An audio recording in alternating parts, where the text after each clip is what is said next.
നമസ്കാരം, ക്രൈംബ്രാഞ്ചിലേക്ക് സ്വാഗതം. 3 ദിവസം പ്രായമുള്ള പെൺകുഞ്ഞിനെ ഓട്ടോറിക്ഷയിൽ ഉപേക്ഷിച്ച് മുങ്ങിയ രക്ഷിതാക്കൾ പിടിയിൽ. പ്രായപൂർത്തിയാവാത്ത പെൺകുട്ടിയെ പീഡിപ്പിച്ച് ഗർഭിണിയാക്കിയ പറവൂർ സ്വദേശിയും സംഭവത്തിനിരയായ പെൺകുട്ടിയുമാണ് തൃക്കാക്കര പോലീസിന്റെ പിടിയിലായത്.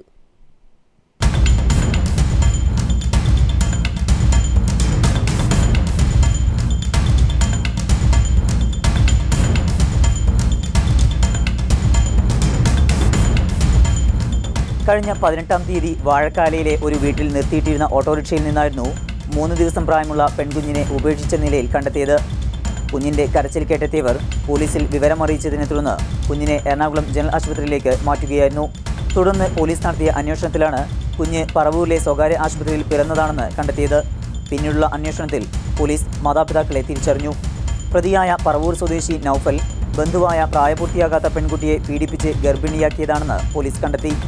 പീഡനത്തിന് ഇരയായ പെൺകുട്ടിയെ ചൈൽഡ് വെൽഫെയർ കമ്മിറ്റിയുടെ കൗൺസിലിങ്ങിന് വിധേയമാക്കി. 28-കാരനായ പ്രതിക്കെതിരെ ബലാത്സംഗം, കുട്ടികൾക്കെതിരായ ലൈംഗികാതിക്രമം തുടങ്ങിയ കുറ്റങ്ങൾ ചുമത്തിയിട്ടുണ്ട്. ആലുവ ജുഡീഷ്യൽ മജിസ്ട്രേറ്റ് കോടതിയിൽ ഹാജരാക്കിയ പ്രതിയെ റിമാൻഡ് ചെയ്തു.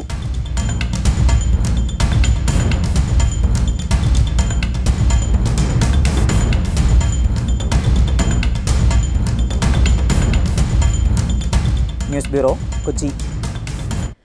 ഗവിയിൽ 2 വിനോദസഞ്ചാരികളെ ആന ചവിട്ടിക്കൊന്നു. വടക്കേന്ത്യൻ സ്വദേശികളും ഭാര്യാഭർത്താക്കന്മാരുമായ ഉപേന്ദ്ര, ജയറാണി എന്നിവരാണ് മരിച്ചത്.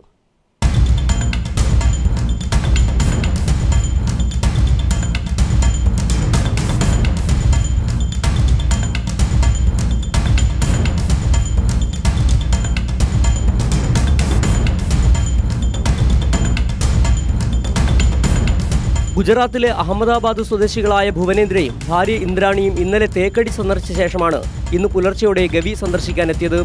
9:30 വനംവകുപ്പ് ഗൈഡായ കണ്ണനോടൊപ്പം ട്രക്കിംഗ് പാതയിലൂടെ പോകവെയാണ് കാട്ടാനക്കൂട്ടത്തിന് മുൻപിൽപ്പെട്ടത്.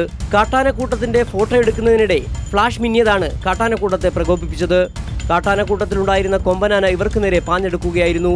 ഇരുവരെയും കുത്തിയും ചവിട്ടിയുമാണ് കൊലപ്പെടുത്തിയത്. ഗൈഡ് കണ്ണൻ ഓടി രക്ഷപ്പെട്ടെങ്കിലും പ്രായാധിക്യം മൂലം ദമ്പതിമാർക്ക് ഓടി രക്ഷപ്പെടാൻ കഴിഞ്ഞില്ല. പിന്നീട് നാട്ടുകാരെത്തി ബഹളം വച്ചതിനെ തുടർന്ന് കാട്ടാനക്കൂട്ടം ഉൾവനത്തിലേക്ക് കടന്നു.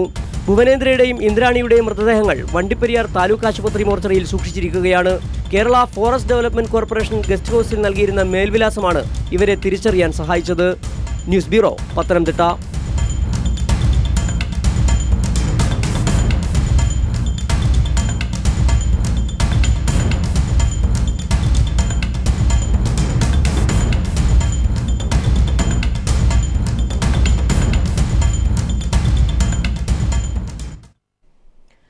സെക്രട്ടേറിയറ്റിന് മുന്നിലെ മരത്തിൽ കയറി യുവാവിന്റെ ആത്മഹത്യാ ഭീഷണി. 3 മണിക്കൂറോളം നീണ്ട നാടകീയ രംഗങ്ങൾക്ക് ശേഷം യുവാവ് താഴെയിറങ്ങി.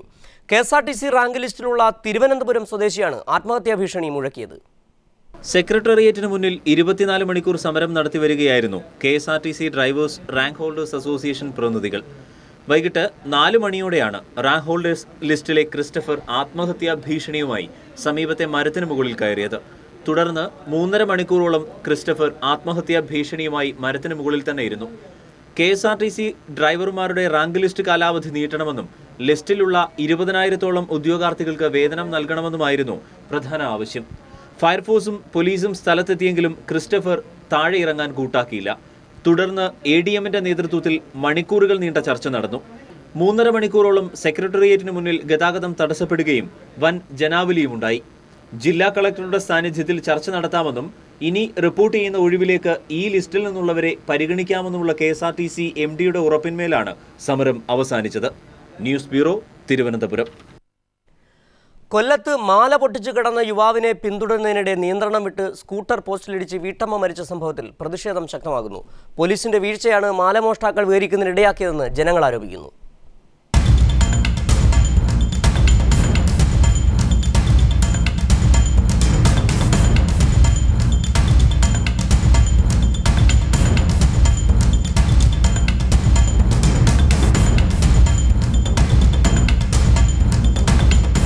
കൊല്ലം ശക്തികുളങ്ങര സ്വദേശിനി സുനിലിന്റെ ഭാര്യ മോനിഷയാണ് മകൾ ശ്രുതിയുമൊത്ത് ആശുപത്രിയിൽ പോയി മടങ്ങുന്നതിനിടെ ചെപ്പള്ളിമുക്കിൽ നിയന്ത്രണം വിട്ട് പോസ്റ്റിലിടിച്ച് തൽക്ഷണം മരിച്ചത്.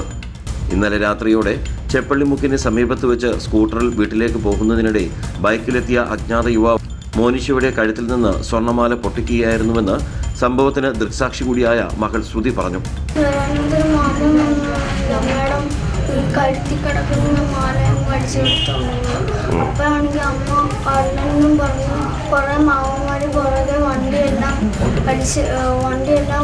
നിർത്താതെ അങ്ങോട്ട് ചാടി ഇറങ്ങിയിട്ട് വന്നു. അപ്പോഴാണെങ്കിൽ അമ്മച്ചിയാണെങ്കിൽ വണ്ടിയിൽ ഇങ്ങനെ പിടിക്കുന്ന സാധനത്തിനാണെങ്കിൽ അതങ്ങ് കൈ വിട്ടപ്പോൾ അമ്മച്ചി അമ്മയോട് മതിൽ പോയി ഒടിച്ചു. വണ്ടിയെല്ലാം ഉരുണ്ടായിരുന്നു. എത്ര പേരുണ്ടായിരുന്നു? ഒരാളെ ഉള്ളായിരുന്നു. ഒരാൾ ബൈക്കിലാണോ? മോട്ടോർ ബൈക്കിൽ വിചാരിച്ച അമ്മയുടെ ജോലിക്ക് വല്ല കൂട്ടുകാരനെ വല്ലതും കണ്ടപ്പോഴേ ഇങ്ങനെ ഒന്ന് ആക്കിയതായിരിക്കും. അപ്പോഴാണ് സംഭവിച്ചു. മോനിഷയുടെ കഴുത്തിൽ നിന്ന് മാല പൊട്ടിച്ചു കടന്നയാളെ ചില യുവാക്കൾ പിന്തുടർന്നെങ്കിലും കണ്ടെത്താനായില്ല. കൊല്ലം SP Lalji, west CI Mohandas, SI Biju എന്നിവരുടെ നേതൃത്വത്തിൽ അന്വേഷണം ആരംഭിച്ചു. ന്യൂസ് ബ്യൂറോ, കൊല്ലം.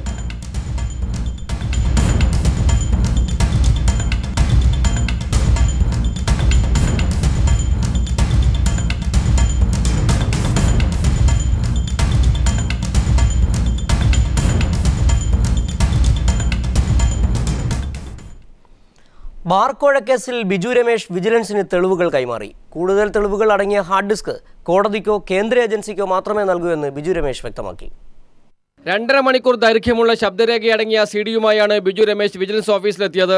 Bar owners association steering committee യോഗത്തിൽ മന്ത്രി KM മാണിക്ക് പണം നൽകിയതിനെക്കുറിച്ച് ഭാരവാഹികൾ നടത്തിയ വെളിപ്പെടുത്തലുകളാണ് CD-യിലുള്ളതെന്ന് ബിജു രമേശ് പറഞ്ഞു.